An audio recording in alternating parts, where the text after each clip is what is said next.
So we're here at Ongaha Farm with Shane McManaway, and it's another beautiful day here in the Wairarapa. It's been great working for you guys. We kind of kicked off, would have been 2020, 2021. Yeah. And we met you guys on farm, we had a look around, we identified some areas that, where there was some opportunities to look at projects, and we did some fencing, did some planting. Ongaha is a 580 hectare property located in the South Wairarapa, predominantly sheep and beef with a mixture of cropping. We have about 128 hectares of the property that's under pivot irrigation. We trade a lot of lambs, anywhere between sort of 7,000 and 10,000 lambs a year on the property. It's an intensely run property. It's a beautiful property given that it's got rolling country and some beautiful flats. It's boundaried by the Ruamāhanga River, and that gives us a real neat opportunity to do some regenerative plantings. The property had on it around about 30 hectares of native bush, and the previous owners were grazing amongst those that bushland. So immediately we purchased it, we fenced that off, and we've gone about underplanting all of that bush. The very day that we bought the property, I really felt the need that we needed to have a great relationship with Greater Wellington Regional Council.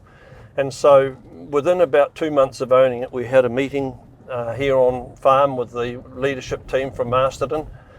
And I guess that's been the start of what's been a really fabulous relationship. We enjoy working with Greater Wellington Regional Council. I think they enjoy working with us because we're so passionate about making sure that we achieve everything that we can do from an environmental perspective, at the same time running a profitable, intensive farming unit.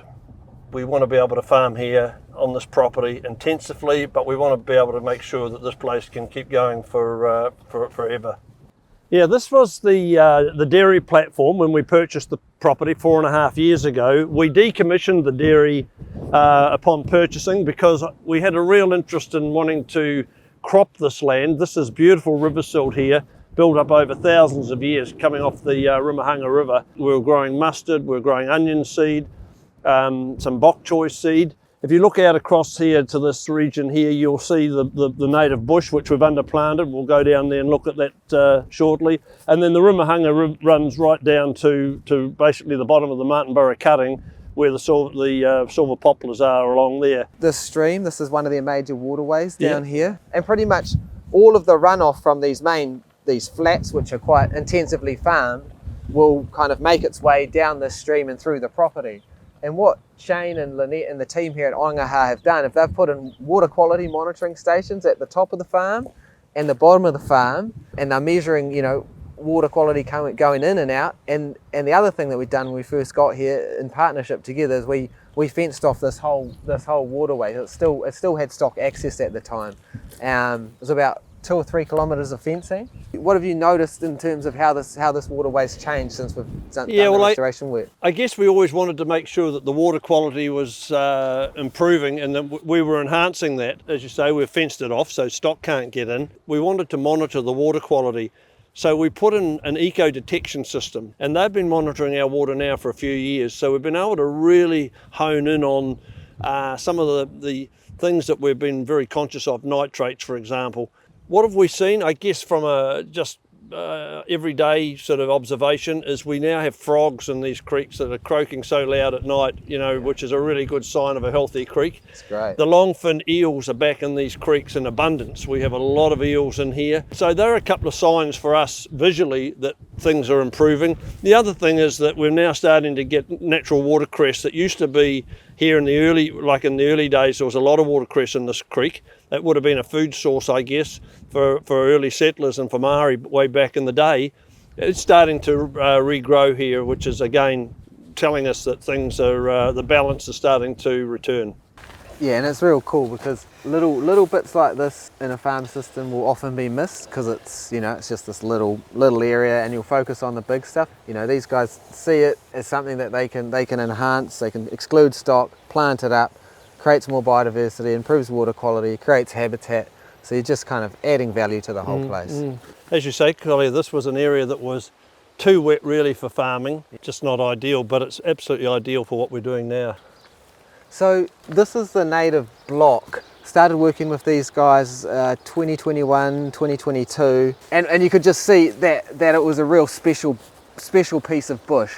And so with the team here at Ongaha, we put about 2.5 kilometres of fencing in, planted 5,500 natives, over 45 different species went in here, and then Lynette and Shane, they're very observant, and when we needed to come in for a spray release, we'd come in and spray release. And then we had a few deaths in the first year. We came back, did some more planting to infill, and now you can see it's really starting to come away, and it's just a beautiful place, and an area that those old trees were just slowly kind of dying due to the stock pressure.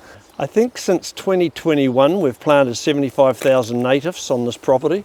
It's been a massive investment, both in obviously time and money, but the rewards that we're getting from it are, you can't put a price on it. It's incredible. The bird life that's coming back into here now is just exceptional. We've got wood pigeons whistling past us all the time. The tuis here are plentiful. The bush is alive and singing. It's sort of like it's rejoicing a little bit that we've fenced it off. Cool. So we're here at the Ongaha wetland.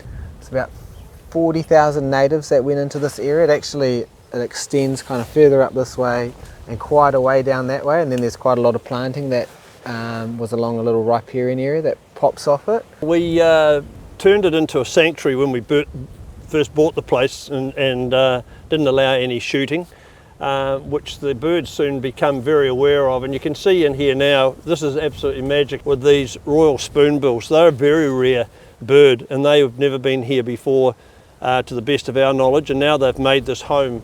And I think there's only a limited number of them in the Wairarapa, like in the mid-30s, and there's about 24 or 25 of them now made at home on this very spot here.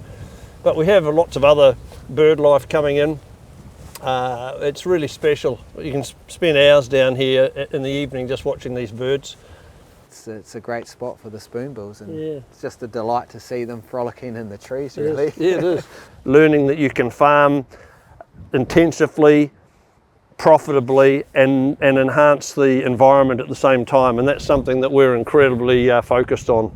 Lynette and I thank Greater Wellington Regional Council for their support, because on our own we wouldn't have got as far as we've got to, and so I think we're all winning out of this, and certainly this region is winning because we're doing our bit to enhance the landscape, which will be here forever and a day.